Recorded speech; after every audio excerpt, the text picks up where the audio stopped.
for questions, and I'm going to begin with myself. Mr. Thane, in your testimony, you talk about your own experience with the Upper Colorado River System Conservation Pilot Program. Given the current water challenges on that river and in that system, if this program were not to be reauthorized, how challenging would it be to access other federal opportunities? Well, I don't know that I can speak exactly what it would. It is challenging in the economic terms of being able to conserve water. The infrastructure you have is we spend a lot of money to put down to utilize the water and efficiently do it. But as far as conservation, it's difficult to see much incentive to do so. I don't know that I can speak to how it would affect others. Certainly others that are used for conservation seems kind of counter to me to what we're trying to do to conserve water sometimes, although using water efficiently is definitely what we need to do. Utilizing it and wanting to utilizing it is the goal. With else you'll, the idea of they'll find somebody else for it, or the scarcity, they'll give it to somebody else who they feel is more.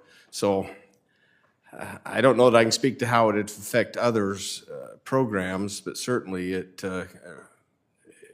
conservation won't be as much on the table or any incentive to do it. Well, this is definitely a program that's helped your operation. Oh, correct? Definitely. And there's a benefit to fallowing anyway, and that was known.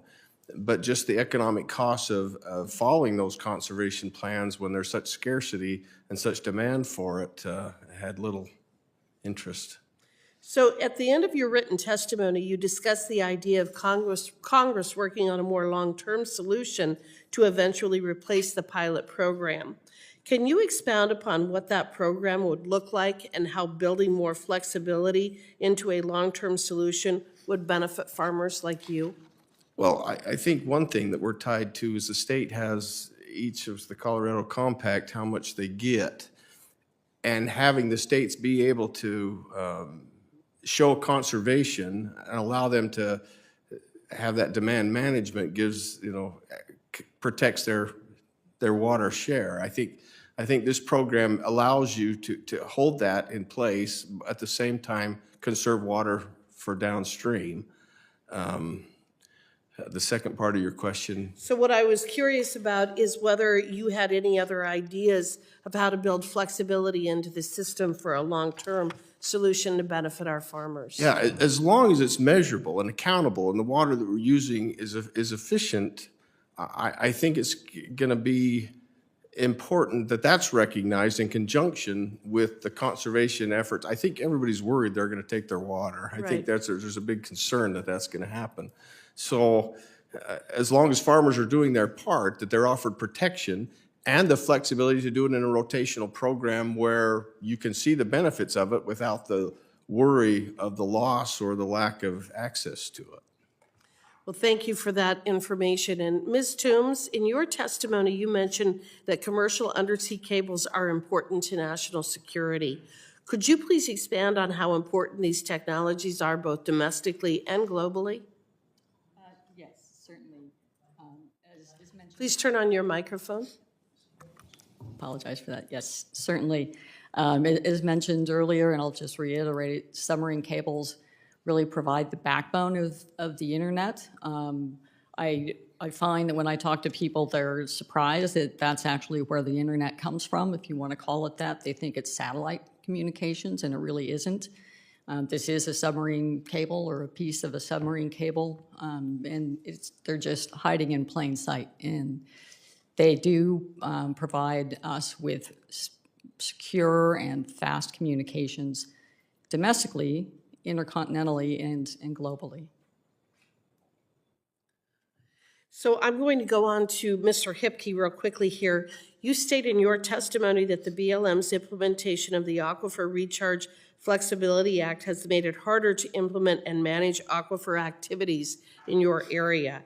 How would Congressman Fulcher's legislation clarify existing law, and how would it help Idaho Water Resources, the Water Resources Board, more effectively manage its resources? Thank you, Madam Chairman, members of the committee. To give you an idea, to get an easement in the past, it's taken me approximately 2 years, to do that.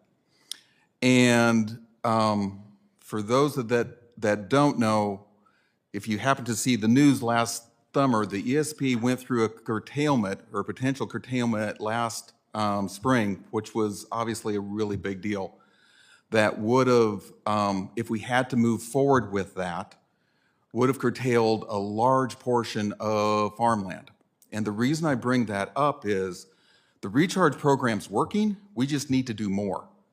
And so every year that we don't have the capacity to do excess water, the aquifer is losing approximately, to get it in balance, we need to put in about 600,000 acre feet.